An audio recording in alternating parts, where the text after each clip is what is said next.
Today we're going to be talking about Nienor Niniel. If you're new here, welcome to Heart of a Halfling. We talk about Lord of the Rings and do some Lord of the Ring things. So let's get started.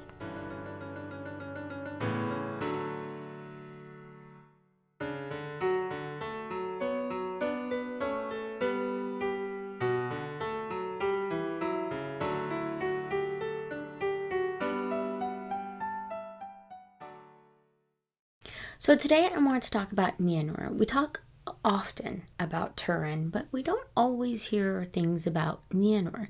And she was a child of Hurin, and therefore the curse of Morgoth fell on her as well. And I would venture to say that the curse of Morgoth and fate had a way bigger role in Nienor's life than probably in Turin's life. If we look at Nienor's life, she was born of Morwen. She was the last child of Hurin. And when Morwen was pregnant with Nienor, she sends Turin off to Doriath and chooses, for whatever reason, prideful reasons, to remain in Dor-lómin. And even when Nienor is born, we have an Unfinished Tales where Morwen is offered a chance once again to go to Doriath, and she refuses, saying, she has an infant child and it would be too hard and yada, yada, yada. So Nienor has no control over the situation, and she remains in Dor-lómin, where she's raised.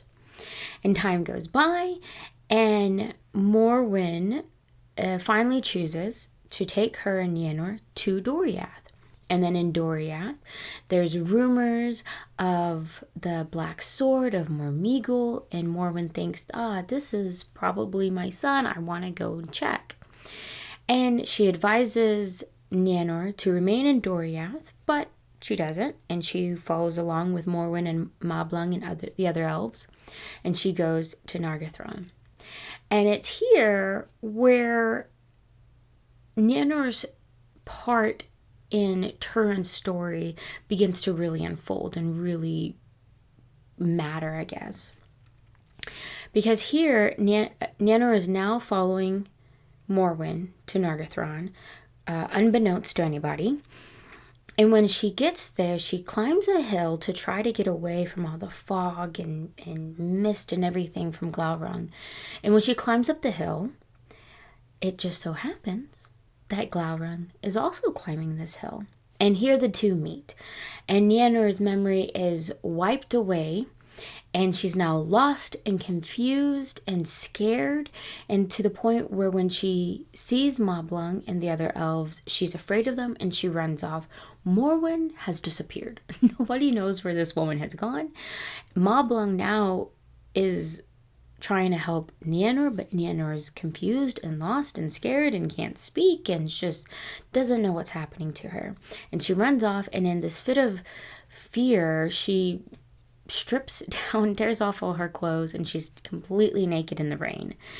And we have her being found by the people of Halden, being brought to Brethil, and then here meeting Turin, falling in love with Turin, and then marrying him, having his child, or conceiving his child, and during her pregnancy meets Glaurung once again, who tells her, "I'm glad you found your brother," and dies. And now the shadow has been lifted from her, and she realizes everything that has transpired, that she's married to her brother, and just in a fit of madness runs off and dies.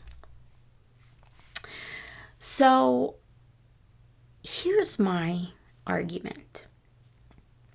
When we look at Turin's life, while there is a curse on Turin, I would venture to say that the curse and fate had little to do with Turin's outcome. And what I mean by this is that even if we assume that no matter what he would have done, that fate still would have played out the same way, he still made poor choices. Like, it wasn't like he was making a good choice and the curse just ruined that choice. No, he was just making bad choices. He was impulsive, rage-filled. He ignored other people's advice. He was very prideful. And really, the curse had little to do with all that. Unless you want to say that it's the curse somehow influenced his personality, which I don't believe, and I think that's a far stretch. I think really what we see is Turin just making poor choices and just having a poor life about this. However, if we look at Nienor, I think the curse and fate had way more to do with her life than with Turin. If we look at Nienor, her life is a pawn. In Hurin's curse, in Turin's life, she's just a pawn. She doesn't really get a lot of choices in what happens to her. When she's a child, she doesn't get a choice to go to Doriath and be in a realm of safety. When Morin finally does decide to go on that, Nienor still doesn't have a choice on when or where or what happens. She's just following along with her mother. Now, she does have a choice when Moblung and Morwen are like, no, you need to stay in Doriath and don't follow us to Nargothrond. Here, we see Nienor ignoring the advice of others and following along, and this kind of being a start of the domino effect. However, we see fate play a way bigger role when she climbs up the hill. Glaurung doesn't know who's on the other side of the hill. He's just being a dragon, minding his own business, and he's climbing up this hill, and it's here where they meet. So this is a meeting of fate, of chance, and Glaurung takes advantage of this moment. But even here, Nienor isn't given a choice. Turin is given a choice. Do you want to follow... do you want to go after Finduilas and save her? Or do you want to go and be a good son and a good brother and go save Morwen and Nienor? Turin is given a choice. Yes, it's clouded in lies and deceit, but he's still given a choice, that he still has agency in what happens next. Nienor doesn't. Nienor isn't given an option on whether to keep her memory or not. Glaurung just takes it from her. Just, well, I knew who you are, so yeah, let's just go ahead and take your memory and see how that plays out. She has no choice in the matter. And now she's lost and confused and scared and doesn't know what to do. The next decision that we see her make is to marry Turin. Now, even here, though, depending on how you view love, you could argue that she really didn't have a choice in that matter either. You can't really choose who you love, right? I mean, she could choose not to marry him, sure, but she can't choose, like, she doesn't have a whole lot of agency in the fact that she did fall in love with him. So her whole life is just sort of out of her control, out of her hands. She's just literally at the beck and call of fate and of others. And that makes her story so heart-wrenching, right?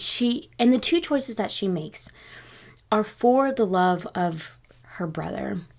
Like, as incestual as the marriage is, she doesn't realize that the love that she has for Turin is a familial love. She doesn't understand that, but she knows that she loves him. And so if we look at her, that her ignoring the advice of others is out of this love for Turin, versus Turin, who ignores the advice of others due to his own pride and arrogance. He is choosing to ignore everybody because he thinks he's smarter.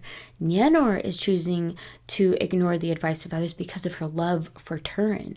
And that makes it so sad and literally so tragic for Nienor that she has no real role in how, I wouldn't say role, but like, she doesn't have a real say in her life. I mean, her situation is very much, it didn't matter what choices she made, the end would have been the same. And that's really sad for Nienor, who thinks, I love this man. He seems to love me. We're married. We have this nice little honeymoon phase. We're now pregnant. How exciting this is. And then the fear, oh, my husband's going off to go fight a dragon. I'm concerned for him.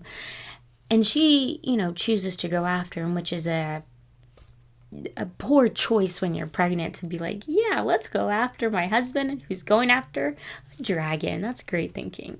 So the children of Hurin aren't exactly the brightest, but she was making her choices because of her love for Turin. And when Glaurung is like, hey, I'm glad you found your brother, and then dies, like thinking, just on a surface level, you read that and go, oh, she went crazy because she realized she was married to her brother. Like, yeah, that's pretty gross. But also, how devastating to know that every choice you made wasn't even really about you. It was about hurting Turin. It was about hurting your father, Hurin. Like, your choices couldn't even be your choices. Like, it's just sad to look at her life and her really just being a pawn to hurt her father and brother. And yeah, this is probably a short video, but I wanted to talk about Nienor, and I think sometimes she's only seen as like Turin. She's only Turin's sister, an ancestral wife, and that's kind of like all she is and the only role that she plays, which I suppose is true, but that makes it even sadder that she's just Turin's sister and Hurin's daughter, and that's it. Like, her life literally couldn't just be hers. And that's sad to me. That's the real tragedy of this. And you see how, like, the people who love Turin are the ones who get hurt by Turin, whether purposely or not. Like with Finduilas, I'm going to say that's purposeful. He chose not to go after her.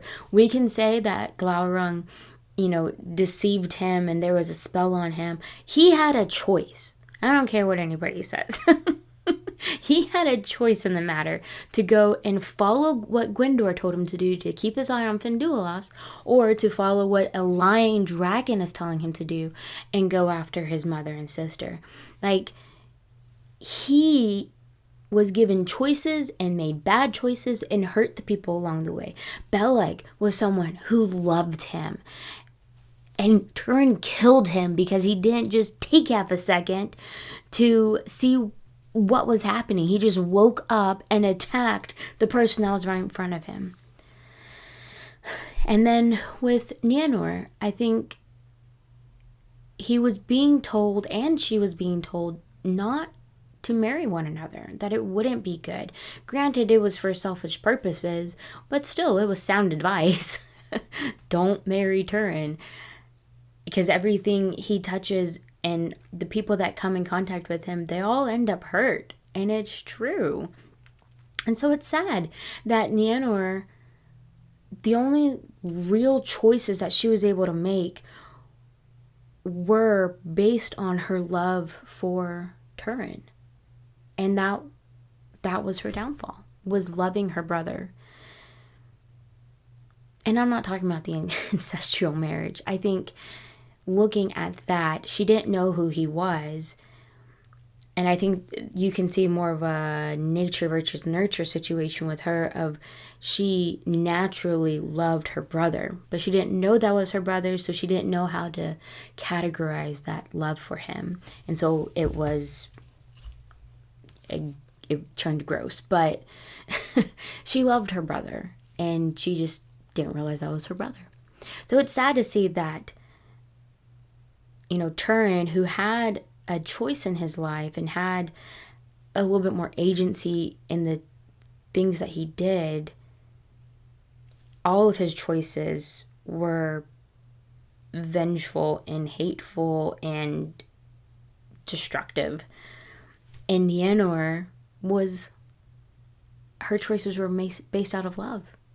And yet, it really didn't matter which one they chose. It still ended the same. They still died, and their family was cursed, and Hurin's line stopped with them. So yeah, it's a sad story. And I think her storyline is the real tragic one, not Turin. And if you've seen any of my other videos about Turin, I really dislike him.